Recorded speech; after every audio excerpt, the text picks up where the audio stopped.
योग वशिष्ठ का आज का टॉपिक है उत्पत्ति प्रकरण का। सरस्वती और लीला का ज्ञान देह के द्वारा आकाश में गमन और उसका वर्णन। सर्ग है 23 से 24 तक। श्री वशिष्ठ जी कहते हैं, रघुनंदन, वे दोनों श्रेष्ठ देवियाँ सरस्वती और लीला उस आधी रात के समय, जबकि समस्त परिजन सो गए थे, पूर्वोक्त रूप से बातचीत करके अंतःपुर के मंडप में जो मुरझाए नहीं थे, ऐसे फूलों की माला रूपी वस्त्र से ढके हुए राजा के शव के पास ही एक आसन पर बैठ गई। दोनों जब सब सो गए परिजन, तो जो राजा का शव था उसके पास आके बैठ गई अंतःपुर में। वे समाधि में स्थित हो ऐसी निश्चल हो गई मानो रत्न के बने हुए खंभे में खुदी हुई दो मूर्तियां हैं, कि वो स्थिर हो गई मूर्तियों की जैसे, अथवा दीवार में अंकित किए गए दो सुंदर चित्र के जैसे अंकित हो गए, ऐसी लग रही थी। निर्विकल्प समाधि लग जाने से वे ब्रह्म ज्ञान से शून्य हो गई।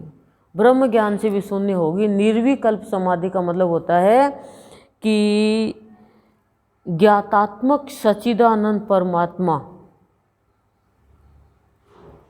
के अलावा कुछ भी दिखाई नहीं देना, यानी श्रेय ज्ञान ज्ञेय किसी का भी भेद नहीं रहना।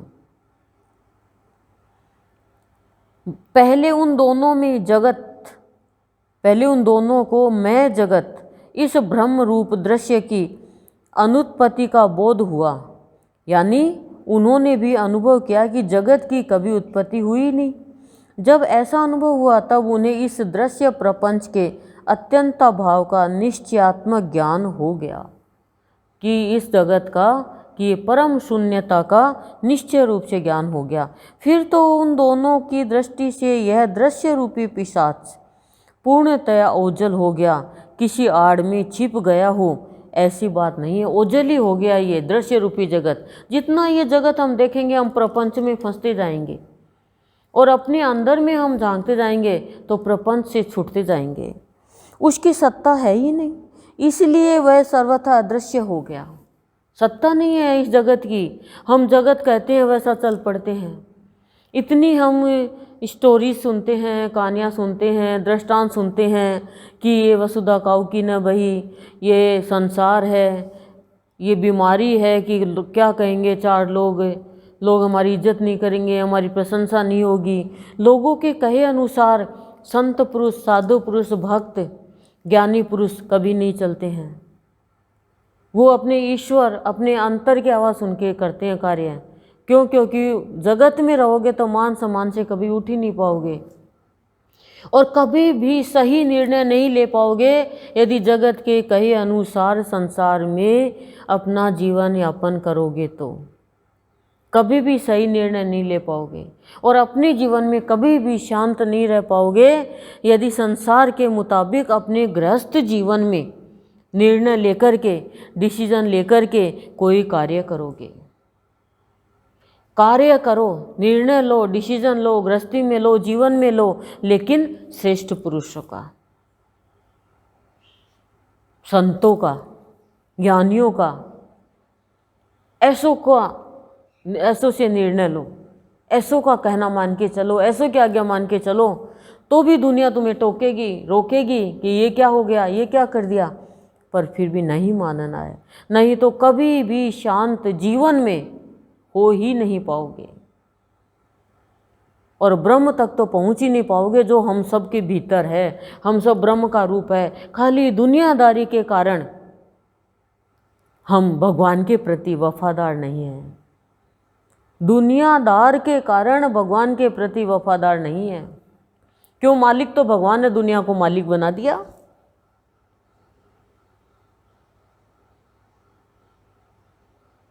बोलो, उसकी सत्ता है ही नहीं, दुनिया की सत्ता ही नहीं है, प्रपंच है ये तो। इसलिए वह सर्वथा अदृश्य हो गया।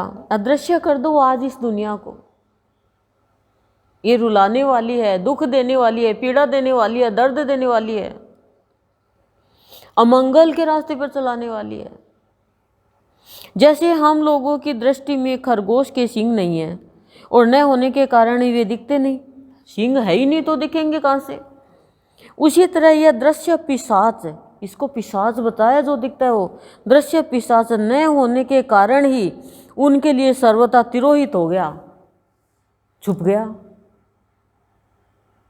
छुपा हुआ है। ये पिशाच रूपी ये राक्षस है नहीं, लेकिन सर्वदा छिप गया। क्यों? क्योंकि ज्ञान हो गया। जो वस्तु पहले से ही नहीं है वह वर्तमान में भी अस्तित्व शून्य ही है। आपको किसी को क्रोध आएगा नहीं।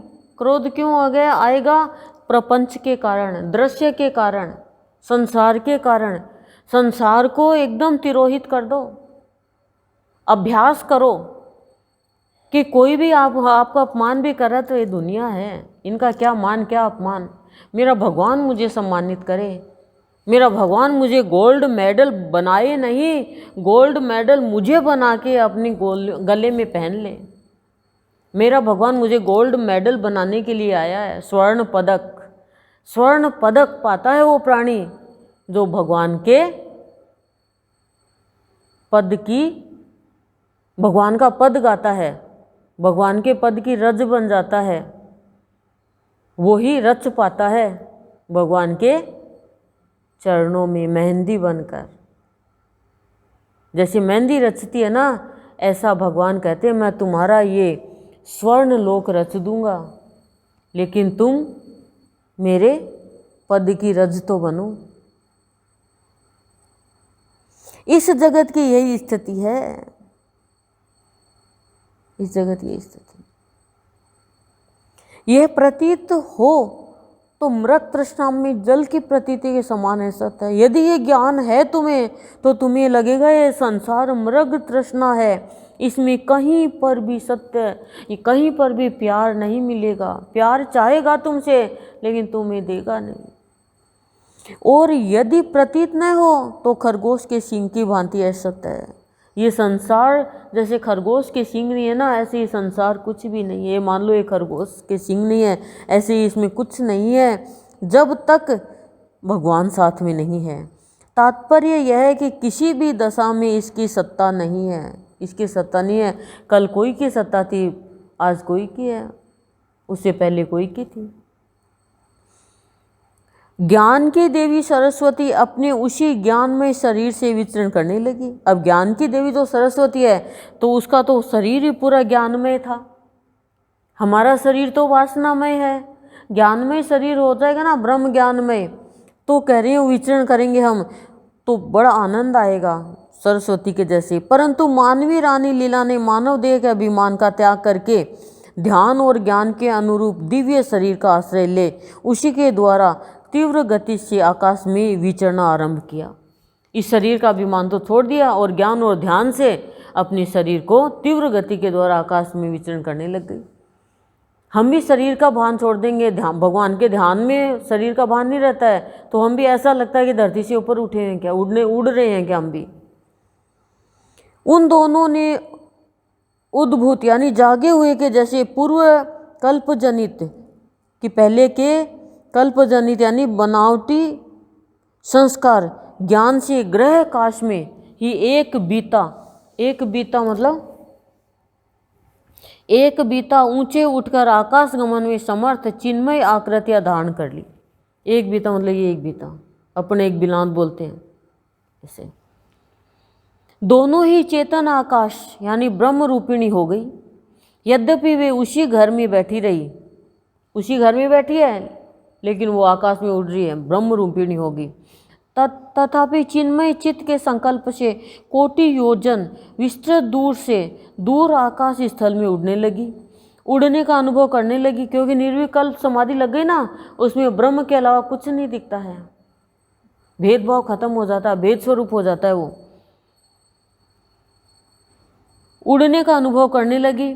यद्यपि वे ये दोनों सखियां वास्तव में चेतन आभास में शरीर वाली थी तो भी पूर्व संकल्पित दृश्य के अनुसंधान में लगे रहने वाले चित्त के साथ अभिन्नता को प्राप्त हुए अपने स्वभाव के कारण वे एक दूसरे के शरीर को देखती और परस्पर स्नेह मग्न होती थी।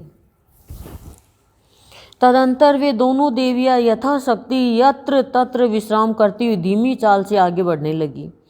उन्होंने शून्य में ही देखा आकाशमंडल बड़े बड़े भुवनों और वहाँ के निवासियों के निर्माण कार्य से अत्यंत भर गया है।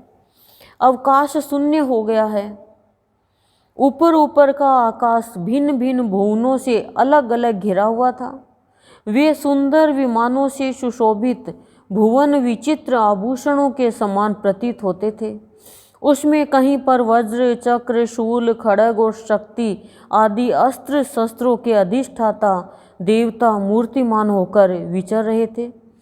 उनसे युक्त वह, ये मतलब पूरे आकाश का बता रहे हैं, उन्हें युक्त वह लोक बिना भीत के ही भवनों से विभूषित था और वहाँ नारद तुम्बुरु आदि गंधर्व गीत गाते थे।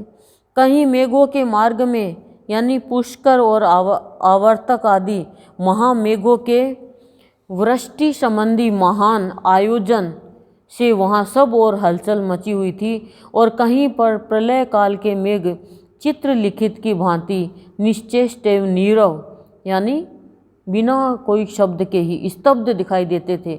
वहाँ का वो दृश्य बता रहे हैं क्या दिख रहा था उनको।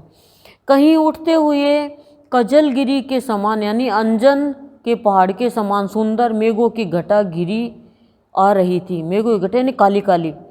कहीं सुवर्ण द्रव के समान मनोहर सूर्य के ताप को दूर करने वाले बादल छा रहे थे और कहीं दिशाओं के दाह से उत्पन्न हुई गर्मी फैल रही थी यानी दिशाओं की गर्मी से।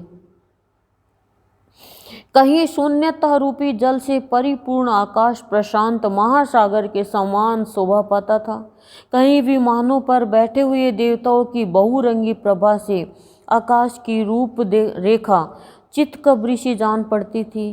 कहीं वह शांत समाधिस्थ तथा परम पद में विश्रांत मुनियों की मंडली से घिरा हुआ था और कहीं जिन्होंने क्रोध को दूर से ही त्याग दिया है उन साधु महात्माओं के चित्त के समान वह सुंदर एवं सम था।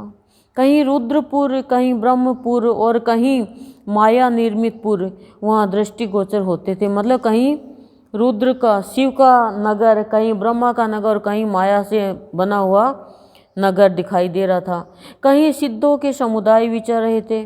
कहीं वह आकाश ज्ञानी पुरुष के हृदय की भांति दृश्य भ्रम से अत्यंत शून्य उज्ज्वल आवरण रहित आनंदमय कोमल शांत स्वच्छ एवं विस्तृत था। पूरे आकाश का वर्णन बता रहे हो। जहाँ गुलर के फल के भीतर रहने वाले छोटे छोटे मच्छरों के समान त्रिभुवनवासी प्राणियों का समुदाय घूम रहा था, उस आकाश को बहुत ऊंचे तक लांघ कर वे दोनों ललनाए फिर भूतल पर जाने को उद्धत हुई। ये देखा उन्होंने ये दृश्य, फिर वापस भूतल पर जाने को उद्धत हुए। ऊपर उड़ रही है ना खूब दोनों एक साथ में, तो उन्होंने ये दृश्य देखा, फिर ये देखकर वापस भूतल पर जाने को तैयार हो गई। सर्ग पूरा हो गया 23 से 24 तक। ओम शांति शांति प्रसाद।